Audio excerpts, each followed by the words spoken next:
Bonjour à tous et bienvenue dans cette nouvelle et dernière vidéo pour l'instant consacrée à la notion d'interprétation en philosophie, dans laquelle je vais clore notre récent itinéraire de réflexion, faisant intervenir notamment des problèmes liés à l'interprétation du réel et à la parole de Dieu.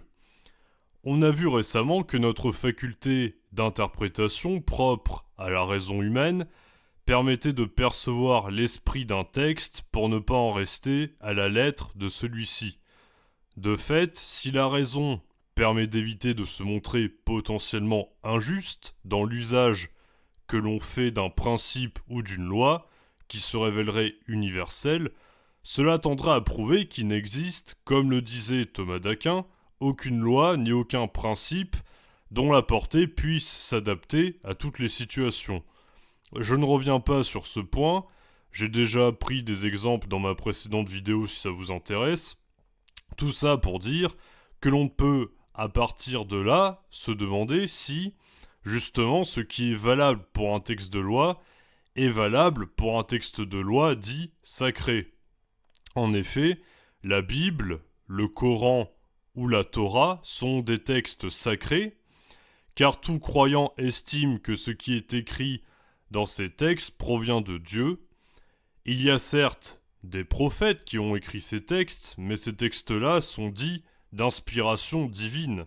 Et le chrétien, le musulman ou le juif croient dur comme fer en ce qui est écrit dedans, précisément parce que ceux qui ont écrit à l'intérieur étaient inspirés par Dieu.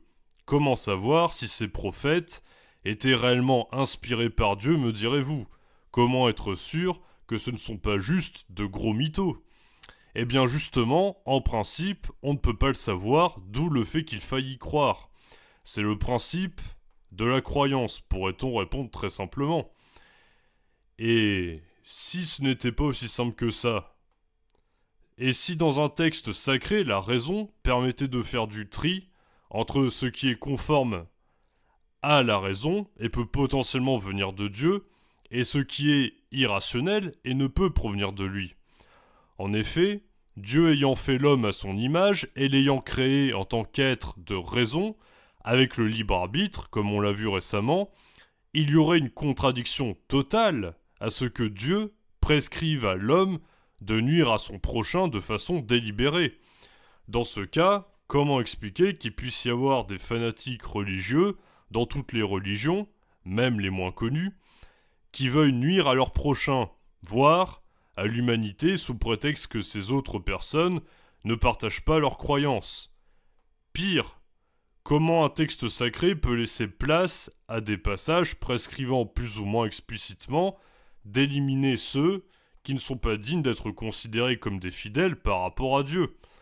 Eh bien, le philosophe qui résout ce problème et qui avait anticipé une partie des problèmes liés à ce que nous nommons depuis la laïcité, et dont j'ai déjà traité il y a longtemps sur cette chaîne par ailleurs, c'est Locke. John Locke, dans son fameux essai sur l'entendement humain, au livre 4, où ce dernier fait de la raison humaine la clé pour interpréter correctement tel ou tel principe comme étant potentiellement conforme à la parole de Dieu. Avant d'en venir à son propos sur le sujet qui nous intéresse ici, je vais faire quelques précisions sur des repères conceptuels qui permettent de mieux saisir le fond de son propos. Au livre 4, de l'essai sur l'entendement humain, donc, Locke identifie ce qu'il nomme dans le texte des juridictions, qui sont au nombre de 3. Il y a la juridiction de la foi, celle de la croyance et celle de la raison. Si Locke emploie le terme de juridiction, ce n'est pas pour faire chic, bien entendu, c'est bien parce que chacun de ces 3 aspects propres à l'esprit humain possède ses propres règles et sa propre manière de juger des choses. La juridiction de la foi s'étend sur ce qui n'est ni vrai ni faux, elle porte sur ce qui échappe à la connaissance empirique basée sur l'observation. Pour croire en Dieu, il faut effectivement avoir la foi, la croyance étant l'objet de la foi. Sa juridiction va être plus spécifique que celle de la foi. En effet, vous pouvez avoir la foi vous pouvez avoir foi en l'existence d'un être suprême, mais cette foi peut ne pas laisser place aux mêmes croyances chez les uns ou chez les autres. Les croyances ont une juridiction qui s'étend aux coutumes. Elles portent sur ce qui n'est pas en rapport avec la raison, tout en ne s'y opposant pas pour autant. Prenons un exemple simple, très concret. Ne pas manger de porc est un principe que l'on retrouve dans certaines religions, notamment la religion musulmane. Ce principe est une croyance dans la mesure où il est possible que Dieu préfère que ses fidèles ne mangent pas de cet animal. Il n'empêche que l'on ne peut pas en être sûr et que rien n'indique que l'humanité vivrait en paix de façon vertueuse si toute l'humanité se mettait à cesser de manger du porc. Il est évident que l'on ne pourrait jamais se passer de ce bon vieux Depardieu, allons. Vous l'aurez compris, la juridiction de la raison concerne, un peu comme chez Kant me diront certains, les principes dont l'application peut avoir une portée universelle, quelle que soit la situation. La raison, selon Locke, se prononce sur ce qui est conforme à la morale et valable universellement. Et si on n'est pas de trop mauvaise foi, sans mauvais jeu de mots, on constatera que dans la Bible, par exemple, il n'y a pas grand-chose dans les 10 commandements de véritablement contraire ou étranger à la raison. On peut plus facilement imaginer une société où les gens cohabitent sans se trucider, se voler ou se tromper mutuellement que l'inverse. Je précise en passant que je ne fais pas de propagande chrétienne ou catholique. À titre personnel, je suis convaincu qu'en réfléchissant tout seul, on peut même en avoir l'intuition, mais passons. Donc ce qu'il y a d'intéressant avec la réflexion de Locke, c'est que l'on peut identifier une croyance et la distinguer d'une simple opinion fausse ou du préjugé contestable. En effet, en m'interrogeant sur la dimension logique d'un principe au nom duquel j'agis, je sais d'ores et déjà si ce principe est applicable universellement ou non. Locke considère comme illogique un principe qui fait face à une contradiction pratique. Si je me mets à tuer des gens, je dois accepter que ce principe que j'impose aux autres vaille pour moi également, puisque j'en fais un principe d'action valable par mon acte. Or, il se trouve que je ne veux pas mourir, donc c'est contradictoire et non conforme à la raison. La raison humaine se distingue donc dans sa juridiction de la juridiction de la foi, qui repose sur la révélation, Locke considérant qu'il n'y a pas à remettre en question la parole divine et que la révélation permet d'accéder à des informations auxquelles la raison seule ne peut accéder. Oui, mais attention, parce qu'on va voir maintenant que Locke, il nous donne aussi des outils pour déterminer ce qui est une vraie révélation ou pas. Il est pas bête. Donc, toutefois, Locke considère également que la raison ne doit pas rester étrangère à la foi et aux diverses croyances qui en émanent. C'est précisément l'opinion voulant séparer foi et raison qui est responsable de la superstition et du fanatisme. Alors pourquoi est-ce que je mets la superstition et le fanatisme sur le même plan ? Vous allez comprendre pourquoi ensuite. En effet, si la raison n'a que faire du probable, de ce qui peut potentiellement plaire ou non à Dieu culturellement parlant, les rites et les coutumes étant tout à fait variables d'une culture à l'autre, d'une religion à l'autre, il est néanmoins certain qu'elle peut et même doit s'occuper des croyances qui, elles, demeurent irrationnelles. En effet, pas toute croyance est rationnelle. C'est ça qui est justement intéressant dans le propos de Locke, et qui est subtil. À quoi reconnaît-on une croyance irrationnelle, justement ? Eh bien, on la reconnaît au fait qu'elle donne lieu à des comportements non universalisables et dangereux pour l'humanité prise dans son ensemble. En effet, prendre au pied de la lettre un principe qui semble meurtrier, et dont on pense à tort qu'il s'agit d'une révélation divine, ou faire preuve de superstition en surinterprétant un phénomène, dans le fond, pour Locke, il s'agit d'une seule et même explication, la séparation nette est tranchée entre foi et raison, et le fait qu'elles ne soient pas conciliées. On interprète mal un texte sacré ou un phénomène lorsque se mêlent aux croyances des passions et l'imagination humaine de façon totalement irrationnelle et que l'on identifie ce que l'on pense être des effets à des causes imaginaires. Lorsque l'imagination s'aventure au-delà de toute raison, c'est là que commence le fanatisme.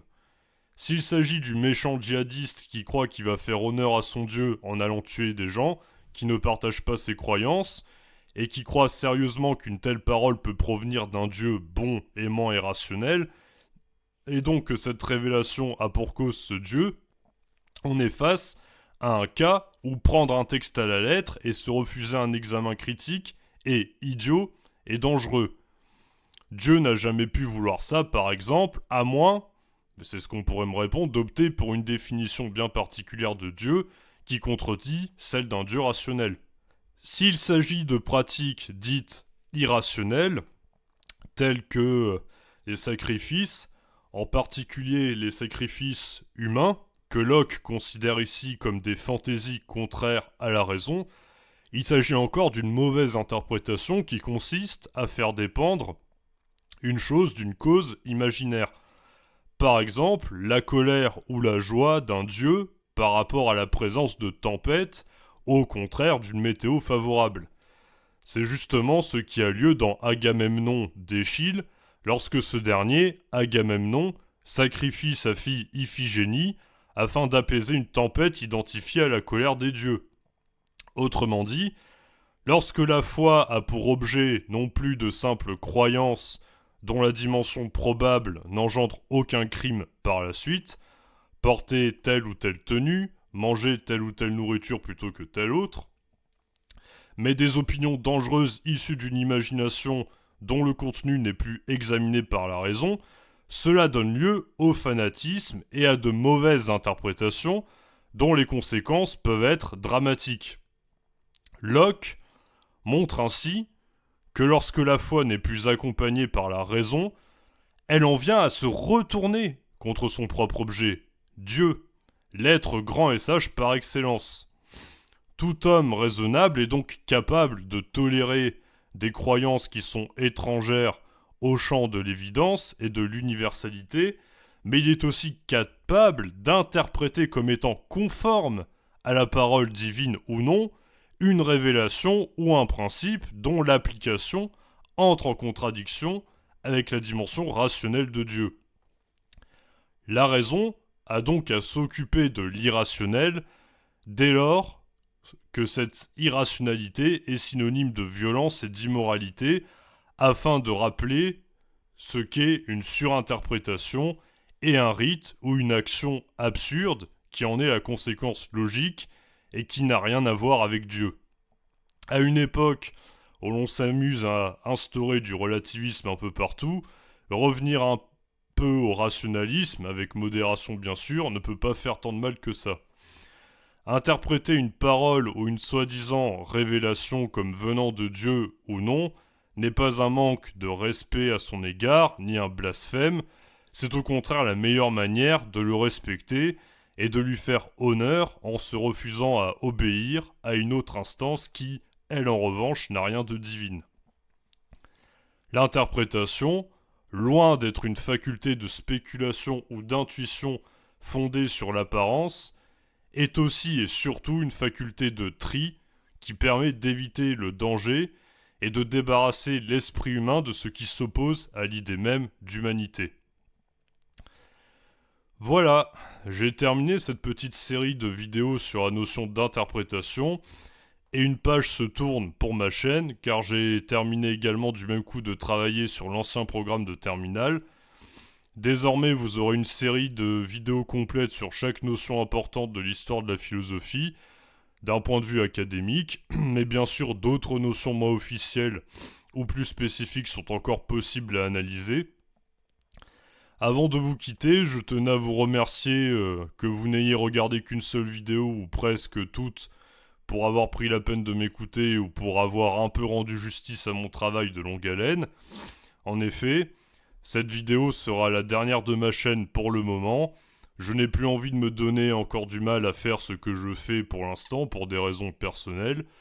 C'est donc un au revoir, pas un adieu. Vous serez gentil de rester abonné, je reviendrai. En attendant d'avoir de nouveau envie de produire des enregistrements audio, je publierai prochainement une petite vidéo de mise au point pour les futurs arrivants, et le jour où je reviendrai, ce sera certainement avec une formule légèrement différente, mais qui ne changera pas trop du format audio que je pratique depuis un certain temps, et qui est, ma foi, plutôt efficace et sans fioritures. Pour peu qu'on accepte l'idée de se concentrer et que l'on ait un poil cérébral, ce qui n'est pas donné à tout le monde, j'en conviens. De toute façon, il y a près de 130 vidéos à l'heure actuelle sur ma chaîne, donc ce n'est pas le contenu philosophique qui manque, si jamais vous avez envie de nouveaux enregistrements prochainement. Merci donc à tous pour votre soutien et pour vos nombreux retours positifs. Je suis heureux d'avoir pu vous aider du mieux que j'ai pu en philo, et je vous dis à une prochaine fois peut-être.